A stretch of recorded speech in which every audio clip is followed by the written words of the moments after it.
excited to talk to you guys today about using video, following trends, making social media fun, and just using all that stuff to grow my business.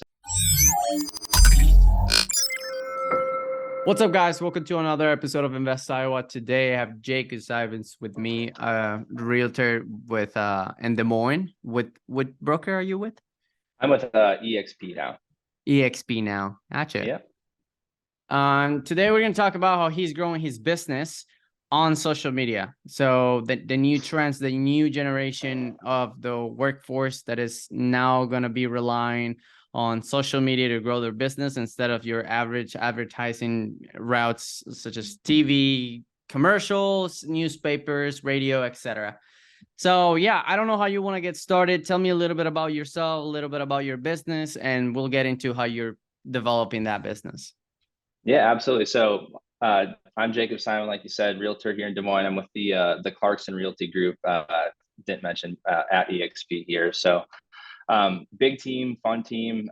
Been a part of the team pretty much the entire time I've had my real estate license. So been licensed for just over 3 years now. I always tell people I was supposed to take my real estate exam the day that COVID shut everything down. So had a couple month delay there, but got going just over 3 years ago. So yeah, it's been a fun ride.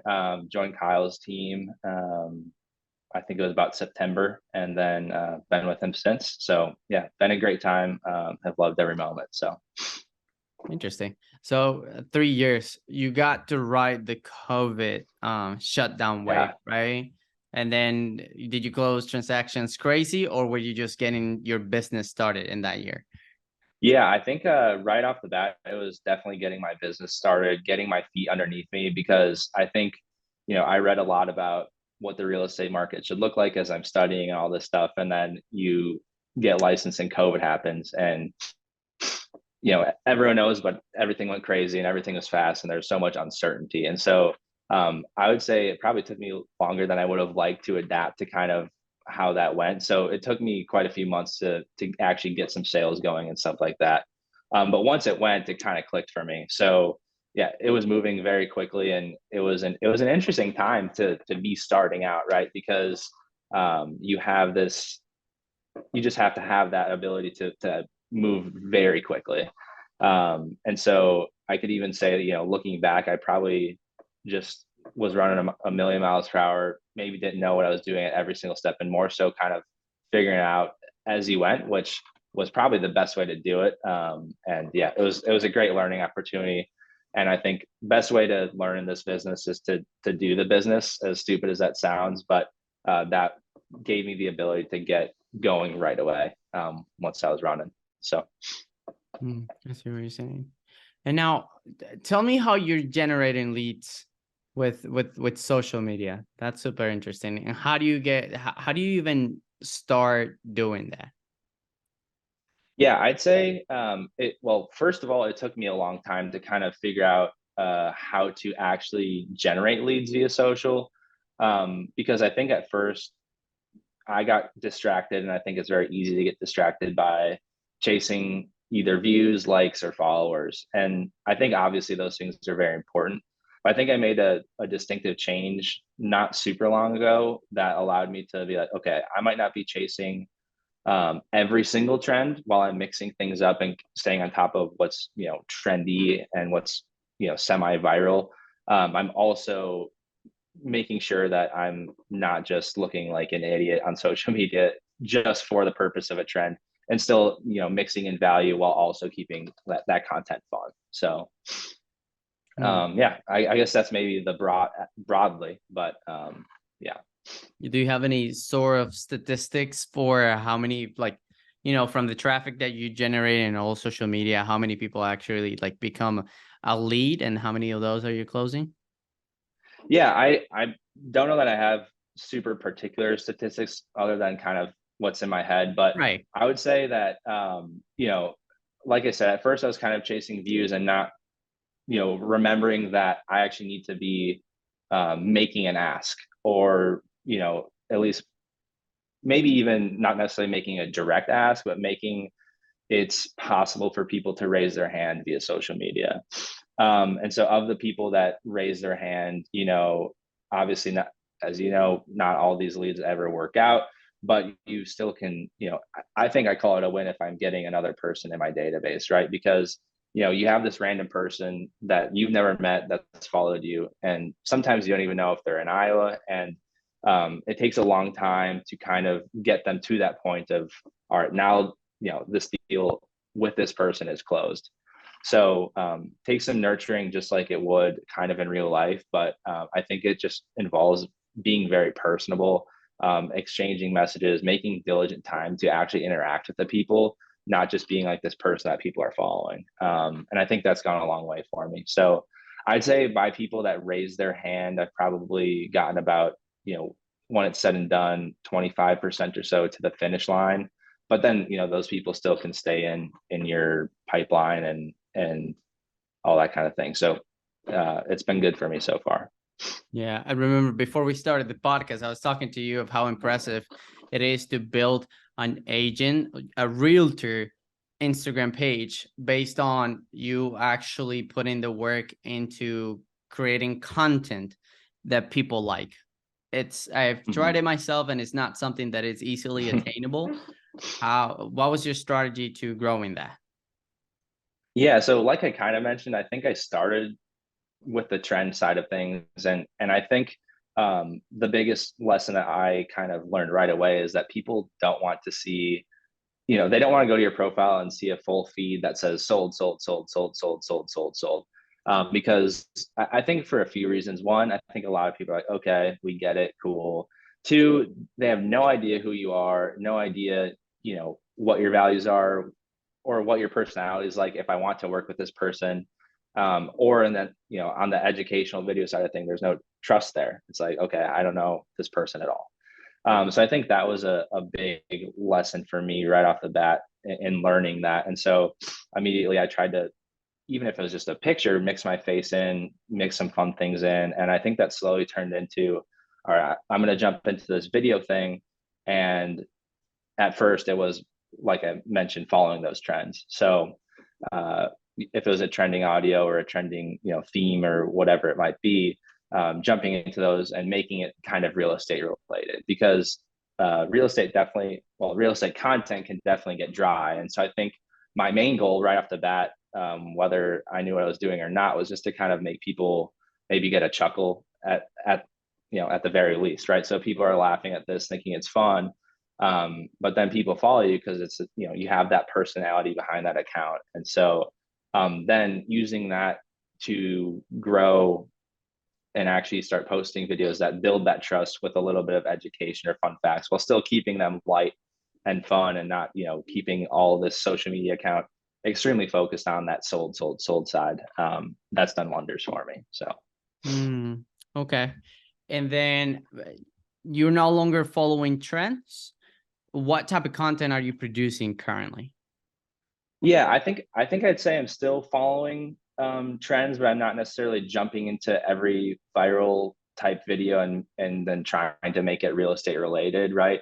Okay. So I'm still maybe following trends and like what should this video look like, but definitely trying to provide more, a little bit more value, a little bit more education mixed in, while still having the ability to post something fun, and just show a little bit more of both sides. And I think that has helped me, have these followers and now actually be able to convert them, because they see, oh, this guy's not just having fun, but he actually knows what he's kind of doing and talking about. So. Okay. What are some of those data and driven facts that you are putting out there that people are liking? Yeah, I think what I've been doing recently, especially, is either via story or video, just keeping people a little bit updated on what's going on in the market. I don't think a lot of people, or I should say a lot of realtors will post like these 2-3 minute long market update videos. And that, I think the consumer can get lost in that, right? Because a lot of consumers don't necessarily know this real estate jargon. So again, is keeping it simple, but keeping people informed. And so even if it's just like a quick home buyer trick, or a quick negotiation trick or a quick rate update. People don't maybe need to get into the weeds on that, but just so people kind of know where things are at and keeping them updated and informed. Okay. And give me kind of like your consumer friendly market update. If you could do it on the US, then that'll be interesting, and maybe like narrow it down to Iowa or Des Moines, whatever you feel comfortable with. Yeah, we can maybe talk about both. I can start kind of macro, but I think it's a great time to talk about it. At the end of June is traditionally, a good turning point for what's happening in the market, and a good reflection point for kind of obviously half the year being over and half of the year left. So it's a weird time in real estate right now because of just the adjustment that we're still receiving from everything that happened from COVID. And so I think that I feel like the consumer's mindset feels negative towards real estate, or has at least this year so far. And I feel like there's some signs that that is maybe slowly starting to shift, which is really great. I mean, normally you see end of June is the end of the peak buying season. And I don't know that, especially locally here in Des Moines, that that's going to, significantly decrease over the next few months. So maybe just a few numbers that we're seeing that might be, of importance is that I feel like, you look back onto last year, right? And a lot of people kind of around this time and then into the latter half of the year were freaked out about the interest rates going up and down and bouncing around. And I think that, I guess my idea here is that that was a little scary or difficult to navigate. And you might say, okay, I'm going to hop in because the rates are low. And by the time you go to get something under contract, the rates are back up. And so while it's taken time, the rates have finally stabilized. And I think it's a huge indicator that now that these rates are stabilized, we actually have this ability for people to settle into this new normal. And I just have this general feeling that people are finally starting to settle into that. Rates are obviously higher, but at least people know where they're at, and prices are kind of more stabilized than they were. And so I think the consumers essentially finally wrap their mind around, okay, this is the new normal, and it's maybe just not as desirable as it was 2 years ago, but this is the new normal, and it's not as scary once they kind of wrap their full mind around that picture. So what about the Iowa and maybe Des Moines? Yeah, and I think Des Moines, I mean, as you know, Des Moines and the Midwest in general are great places to be because you see all these crazy headlines, and I think a lot of those headlines apply more to bigger markets. And I think the unfortunate part is that people sometimes in Des Moines don't realize that, but we're a little bit more sheltered. I think, inventory around the country is slowly ticking up. And same here in Des Moines, which is probably a good sign. Obviously, it's a sign of like interest rates going up and stuff like that. But I mean, bottomed out, we were probably at 1,500 or so homes during COVID because in the Des Moines market, and we're at about 2,700 right now, a little over 2,700. So inventory's up, and you can get that sense where even though we're seeing some multiple offers still, like home buyers are having a little bit more time to maybe choose on certain things. I think about 20 to 25% or so of homes are going immediately, but during COVID, that number was like 40% of homes are going under contract immediately. And so you get that shift, and people have more time to understand, we still might enter a multiple offer situation, but again, it's not going to be as scary. So Okay. What about interest rates that scares so much the consumer? I think it's become almost like this buzzword thing, like interest rates are high, and that's just freaks people out. I think when you get down at its core level, though, people assume that based on the trajectory of home prices going up so much over the past few years, combined with now these new high interest rates, just affordability isn't what it once was.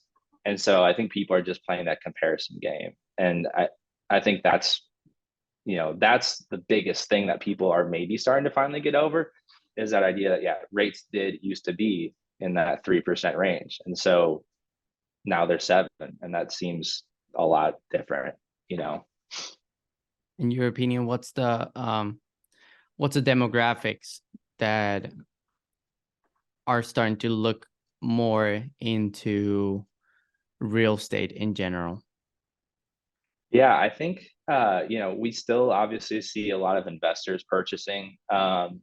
And the unfortunate part is I wish that first time home buyers would be continuing to purchase. Now, I actually saw something um, from Jerome Powell the other day that indicated that he would be trying to have first time home buyers maybe actually slow down. I'm not exactly sure what he meant by that or what he wants to do about that.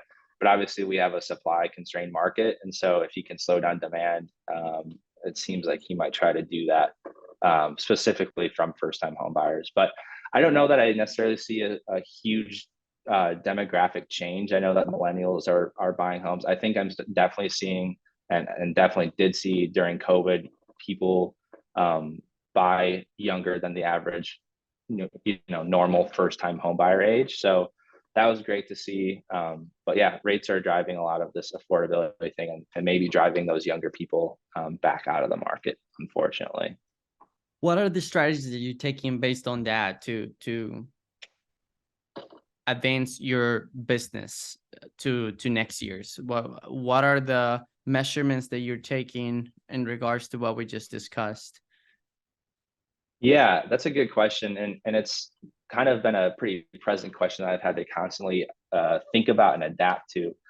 But I think for me, maybe a few things come to mind. First and foremost, at the end of the day, um, I'm not going to ever be pushing a person into a scenario that's not good for them. So I'm very, very big with buyers, especially these first time buyers, that okay, I want to get face to face with you and chat through your scenario, chat through all these things, asking these questions to understand everything that's going through your guys' mind, where you're at, and what makes the most sense for you. And then if that means right now that buying right now makes sense, let's do that.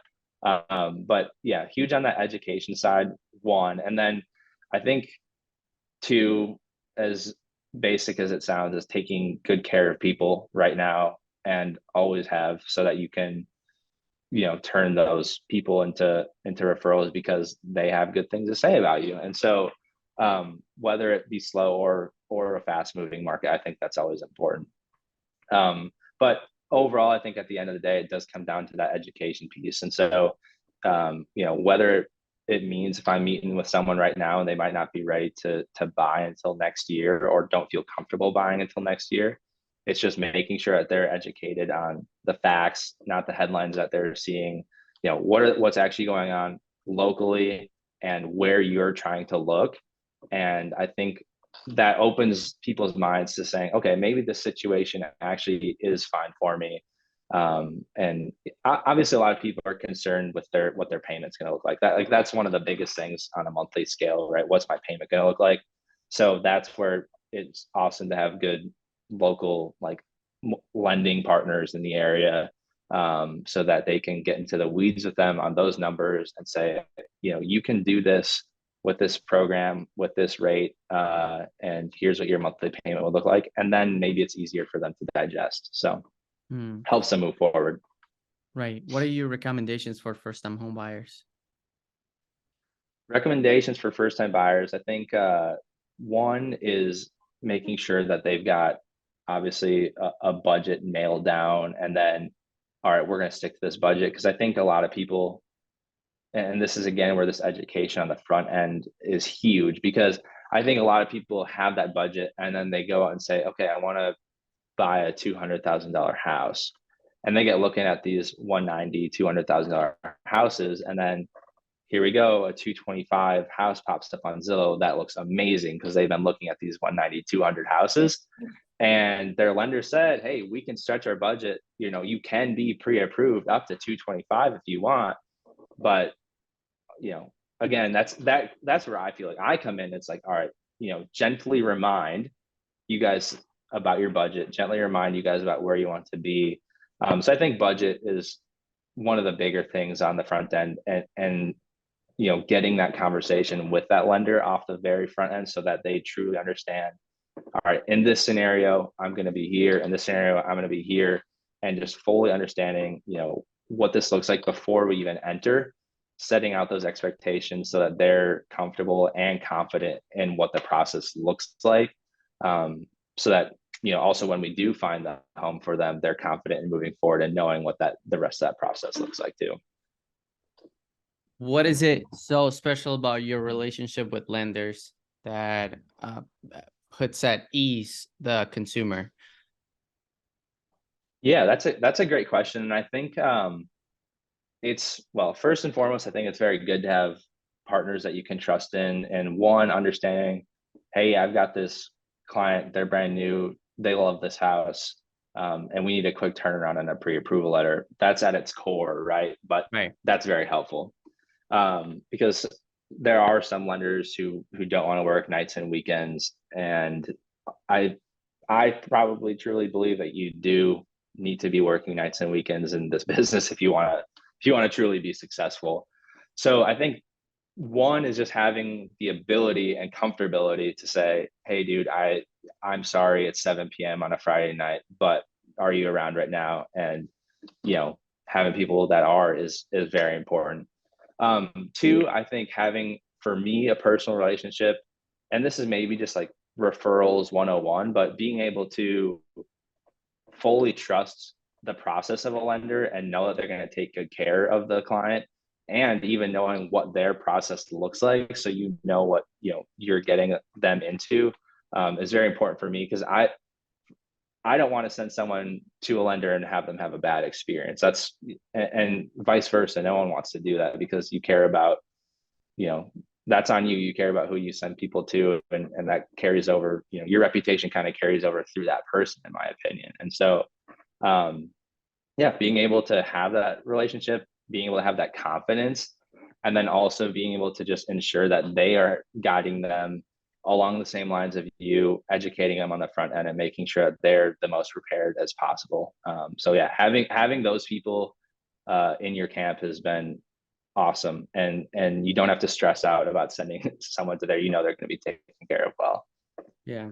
What's that process of education? Do you tell your clients to go watch a couple of YouTube videos? How do you go about this education process that sometimes it's not your task, but if they're not educated, they're gonna have a hard time, right? How do you handle that?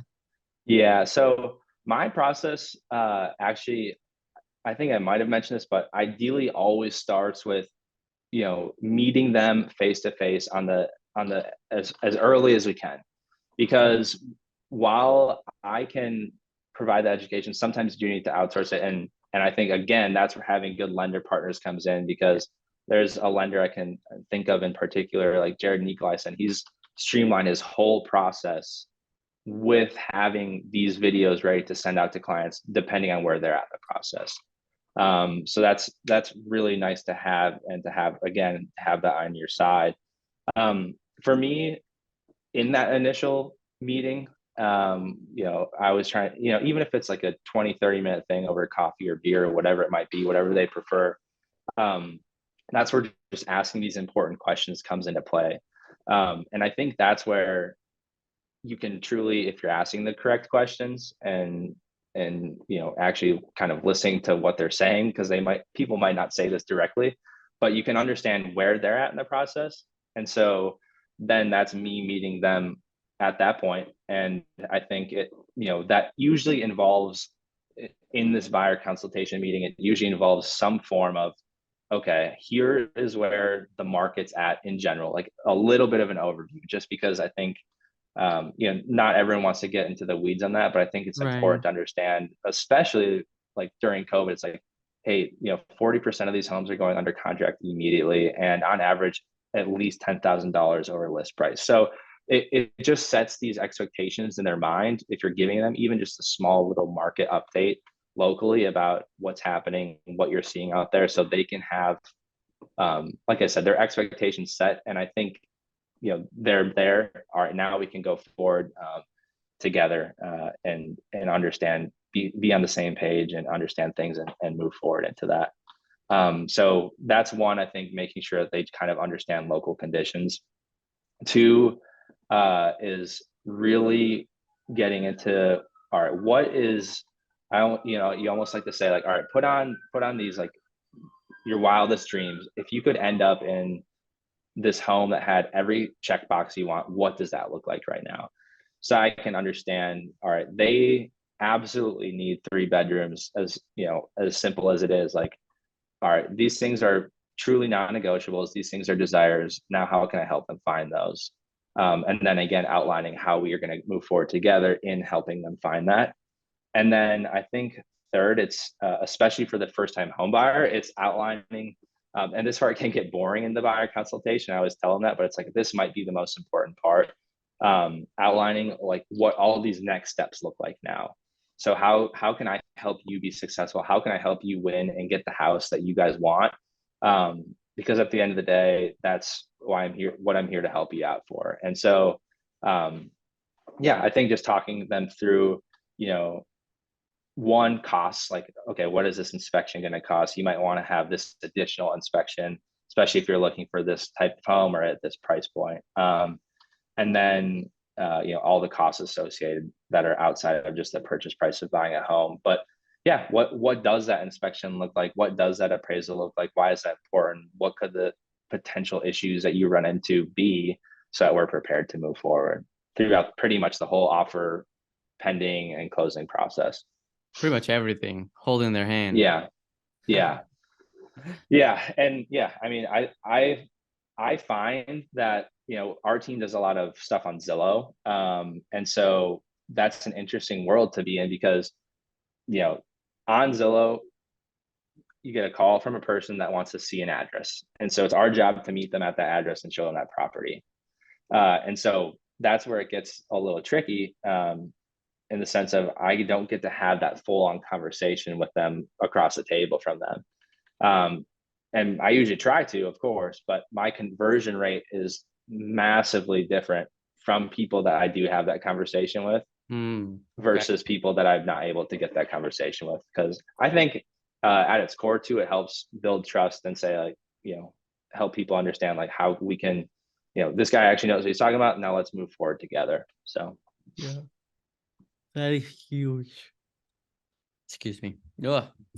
That is huge. It's very important for you. I feel like you need such a, like, the skills you need to be a realtor. You need to be able to be a teacher. You need to be able to be a negotiator. You need to be able to be organized with your documents. It's so many things that go in place that, like, it's really hard to justify it, because that's not in your curriculum when you first sign up for being a realtor. Yeah.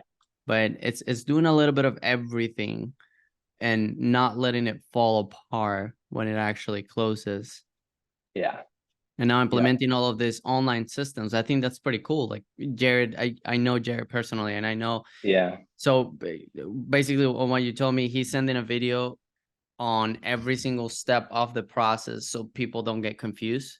So it's pretty much avoiding that 5-minute meeting, that 10-minute meeting, and then letting his clients advance in the process, and him pretty much multiplying his times and his conversations, because he doesn't have to have those conversations anymore.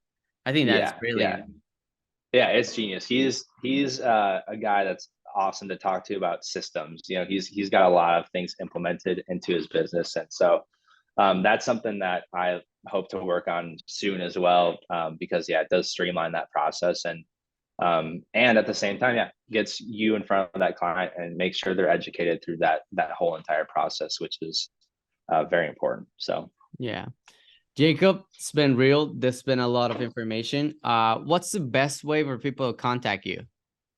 Yeah, I'm on pretty much all socials at Jacob Simon Realtor. So keep it simple and try and keep it consistent. But I probably am Instagram heavy, so that would probably be the best place. So shoot me a follow, DM. Happy to help you out whenever. So Jacob Simon Realtor. If you made it this far in the video, subscribe, hit the like button. It helps us grow, and I'll see you guys on the next one.